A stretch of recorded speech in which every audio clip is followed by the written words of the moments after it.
សួស្តីអ្នកនាងថ្ងៃម្ដងយើងបន្តសេរីរឿងចូល Visa Venture ដែលជាភាពបន្តហើយដូច្នេះក៏មក Capel Liu ត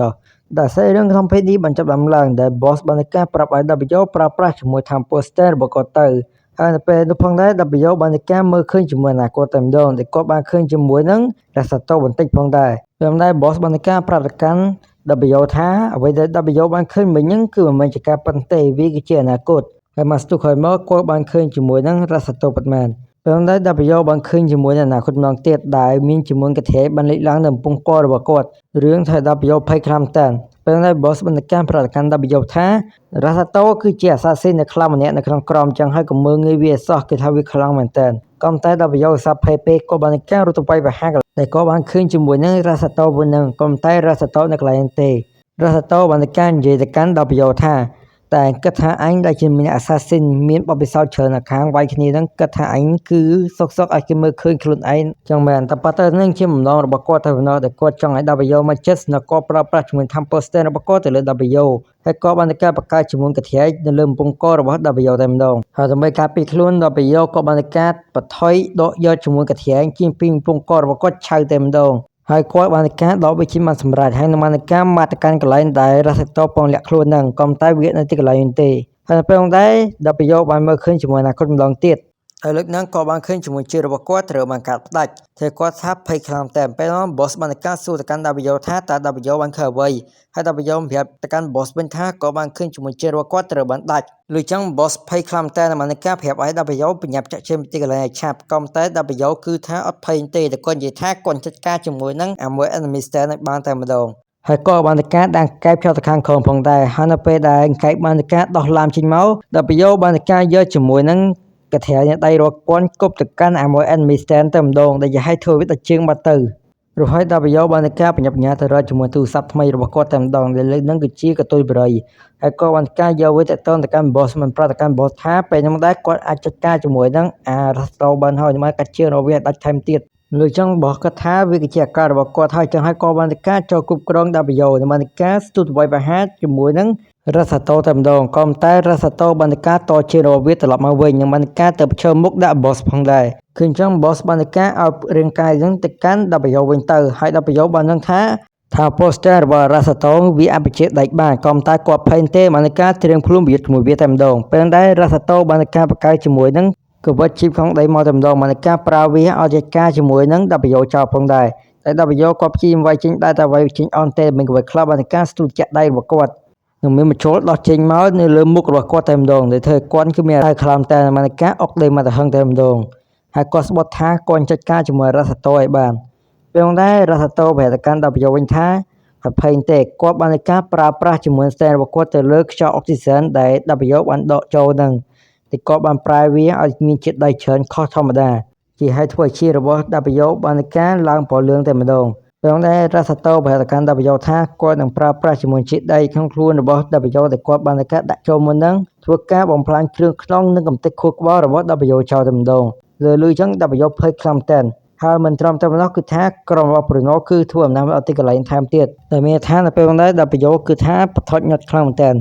ពេលនោះដែរក៏បានមើលឃើញជាមួយណាគាត់ម្ដងទៀតដែលក៏បានឃើញជាមួយនឹង Rasato បានការស្ទុំក្រោយខ្នងរបស់គាត់និងបានការប្រើប្រាស់ជាមួយ Tempo Stand វាកំទេចខួរក្បាលរបស់គាត់ចោលតែម្ដងឃើញចឹង W បានការយកកវិតដែល Rasato វាយប្រហារកាន់គាត់មុននឹងទៅការកវីស្វែងរកទីតាំងរបស់ Rasato តែម្ដងហើយនៅពេលនោះដែរ Rasato បានការបង្កើតជាមួយឡាមចេញពីក្នុងចាំរបស់គាត់ចេញមកធ្វើគាត់មានអារម្មណ៍ឈឺចាប់ខ្លាំងមែនតើ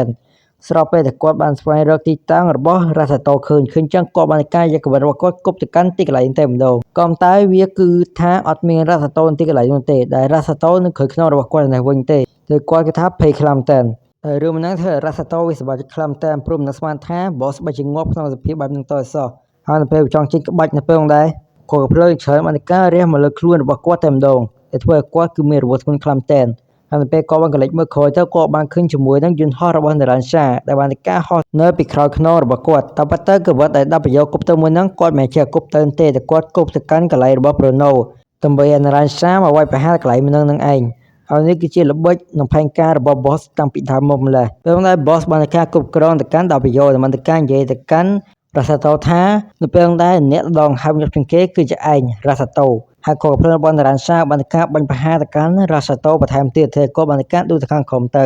ហើយ boss បានការដើរទៅមើលជាមួយនឹង Rasato ផងដែរហើយបាននិយាយប្រាប់ទៅកាន់វាថាហែងគឺពិតជាល្អខ្លាំងមែនទែនតែអាចធ្វើឲ្យគាត់គឺមានរបួសធ្ងន់ដល់នឹងពេលដែរ Rasato បានការនិយាយមហប់ឃើញចឹង boss បានការឲ្យស្ដាប់វាទៅពេលដែរ Rasato បានការចាប់ boss ជាប់តែម្ដងនឹងបានការប្រើប្រាស់ stand របស់គាត់ដែលនៅជាប់ stand របស់ Narancia ធ្វើឲ្យ Narancia ច្រឡំថាមាន enemy stand វាយប្រហារគាត់ចឹងហើយ Narancia បានការបាញ់រះទៅកាន់កន្លែងតែម្ដងក៏តែអ្នកត្រូវរបួងគឺបែរជា Rasato ទៅវិញដែលបង្ហាញថា boss បានការប្រើប្រាស់ជាមួយ King Crimson skip ជាមួយពេលវេលានឹងបានកិច្ចជាមួយគ្រាប់កំភ្លើងរបស់ Narancia ទាំងអស់ចឹងហើយអ្នកស្លាប់នៅពេលនោះផងដែរគឺជា Rasato នឹងឯងក៏តែគាត់គឺអត់ទាន់រកខ្លួនទេដោយសារតែ Bruno ជាមួយ Narancia បានមកដល់ហើយឃើញចឹង boss បានការបញ្ញារកឯងលុកកិច្ចខ្លួនតែម្ដង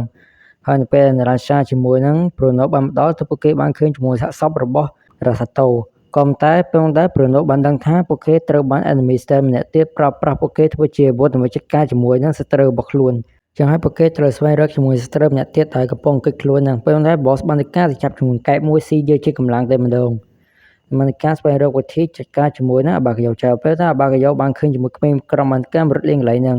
ហើយ Narancia បានការតែឃើញជាមួយនឹងការដងហើមដែលញាប់មួយផងដែរឃើញចំអ្នកពីរបានការបញ្ញាបញ្ញារត់ទៅទីកន្លែងហ្នឹងហើយ Bruno បានការប្រើប្រាស់ stand របស់គាត់ពុះថ្មកន្លែងហ្នឹងជាពីរផងដែរពេលដែរក្មេងលេងបាល់ក្បាលហ្នឹងវាបានការតតបាល់ទៅជាមួយដើមឈើឃើញចឹង Abagayo ធន់ពេកក៏បានការចូលទៅជួយវាទៅចំណែកឯ shot ដងហើមដែល Narancia បានឃើញក៏ប៉ុន្តែនឹងគឺជាក្មេងដែល boss បានការចាប់មកយកអាវវាទៅពាក់ទៅប៉ុណ្ណោះចំណែក Abagayo បន្ទាប់ពីបានការយកបាល់ក្មេងវិញហើយពេលដែរគេបានបង្ហាញយើងឃើញថាក្មេងសក់ក្រហមនៅរត់មកក្រោយគេហ្នឹងគឺជា boss បានការប្រឡំខ្លួនទៅប៉ុណ្ណោះហើយ Abagayo គឺអត់បានឃើញមុខ boss មុនគាត់ស្លាប់ទេរឿងបានការនាំយើងមកកាន់កន្លែងមួយផងដែរដែលយើងបានឃើញជាមួយ Abagayo កំពុងតែអង្គុយញ៉ាំអុយពេលហ្នឹងក៏បានឃើញប៉លីសម្នាក់កំពុងតែសើមគេនៅក្នុងតុពេលហ្នឹង Abagayo បានការទៅនិយាយលេងជាមួយនឹងប៉លីម្នាក់ហ្នឹងទៅបានសួរទៅកាន់ប៉លីហ្នឹងថាគាត់ធ្លាប់មានក្តីស្មៃមួយដែលគាត់ចង់ខ្លាចជាប៉លីដ៏ល្អម្នាក់នៅក្នុងសង្គមក៏តែនៅពេលគាត់បានធ្វើការយូរទៅគាត់ដឹងថាអំពើពុករលួយវាអាក្រក់យ៉ាងណាចឹងហើយបន្តិចណាមួយប៉ូលីសហ្នឹងបានឃើញជាមួយនឹងអំពើពុករលួយទាំងអស់ហ្នឹងតើគាត់ធ្វើបែបណាពេលណាប៉ូលីសហ្នឹងបាននិយាយថាគាត់គឺអត់ខ្វល់ទេហើយគាត់គឺនឹងធ្វើអ្វីដែលគាត់អាចធ្វើបានគាត់នឹងការពារមនុស្សដែលទន់ខ្សោយជាងគាត់ហើយគាត់នឹងធ្វើអ្វីដែលតាមច្បាប់ហើយមិនថាអ្នកហ្នឹងគឺថាអ្នកធំប៉ុណ្ណាទេគាត់ត្រូវចែកបានហើយមួយថ្ងៃនឹងចែកបានថ្ងៃក្រោយគាត់នឹងចាប់ឲ្យបានហើយអ្វីដែលសំខាន់នោះគឺជាស្មារតីបើសិនបើពួកគេគឺមានស្មារតីខ្លាំងនោះពួកគេគឺអាចយកឈ្នះបញ្ហាគ្រប់បែបយ៉ាងហើយនៅពេលដែលAbagayoគាត់អង្គុយបានមកស្ទូគាត់បានឃើញថាតែគាត់មកទីកន្លែងទៅអីចឹងគាត់បានឃើញជាមួយនឹងឡានក្រុងមួយដែលគាត់ជិះមកកន្លែងហ្នឹងហើយពេលគាត់ចង់ដើរទៅពេលហ្នឹងប៉ូលីសហ្នឹងបានសួរទៅកាន់AbagayoថាAbagayoថាឯងចង់ទៅទីកន្លែងណាឃើញចឹងAbagayoបាននិយាយថាខ្ញុំចង់ទៅរកជាមួយក្រុមរបស់ខ្ញុំវិញហើយតែឯងមកសួរឈ្មោះរបស់ខ្ញុំដែរមែនទេនៅពេលហ្នឹងប៉ូលីសហ្នឹងបាននិយាយថាតែឯងអត់ចាំខ្ញុំទេអីហើយនៅពេលដែលAbagayoបានងាកទៅវិញទើបគាត់ចាំថាតែប៉ុន្តែប៉ូលីសហ្នឹងគឺជាប៉ូលីសដែលបានធ្វើការជាមួយគាត់ហើយប៉ូលីសហ្នឹងបានប្រាប់ទៅកាន់គាត់វិញថាចំណតមួយនេះគឺជាចំណតចុងក្រោយហើយឡានក្រុងនេះគឺជាឡានក្រុងដែលAbagayoបានជិះមកទាំងឯងមានថានៅពេលដែរAbagayoគឺបំបត្តិបងជីវិតបាត់ទៅហើយរឿងមួយនេះធ្វើឲ្យគ្រប់គ្នាគេថាសោកសៅខ្លាំងតែជាពិសេសNaranciaតែម្ដងដែលគាត់គឺអត់ទទួលស្គាល់ទេថា Abagayo ត្រូវបានស្លាប់ហើយចូលនៅបានទៅពិនិត្យផងដែរក៏បានឃើញថា Abagayo គឺបានបាត់បង់ជីវិតបាត់ទៅហើយប្រឡងរបស់គាត់ក៏បានចេញពីក្នុងខ្លួនបាត់ផងដែរឃើញចឹងBrunoបាននិយាយថាពួកយើងគឺមើលទៅអត់មានតម្រុយនៅទីកន្លែងទេចង់ចាក់ចេញពីទីកន្លែងហ្នឹងហើយNaranciaគឺនៅតែអត់ព្រមបានការតែលែឡោប្រាប់ឲ្យBrunoនៅចាំAbagayoសិនទៅគាត់ងើបមកលើហើយក៏តែគ្រប់គ្នាដឹងថាAbagayoក៏បានស្លាប់ហើយនៅពេលដែលពលឺបានជះមកទើបNaranciaទទួលស្គាល់ការពិតតែម្ដងបានសួរទៅកាន់Brunoថាតើពួកគេនឹងទុកសាកសពរបស់Abagayoឲ្យនៅកន្លែងហ្នឹងតែម្នាក់ឯងមែនទេណាBrunoវិញក៏ថាគាត់ខឹងខ្លាំងមែនទែនដល់ថ្នាក់ខំមកកន្លែងជិះឈាមតែម្ដងនៅពេលហ្នឹងចូលបានចាប់អារម្មណ៍ឃើញថាក្នុងដៃរបស់Abagayoគឺមានអ្វីមួយយ៉ាងចឹងហើយក៏បានការប្រើវាឲ្យជា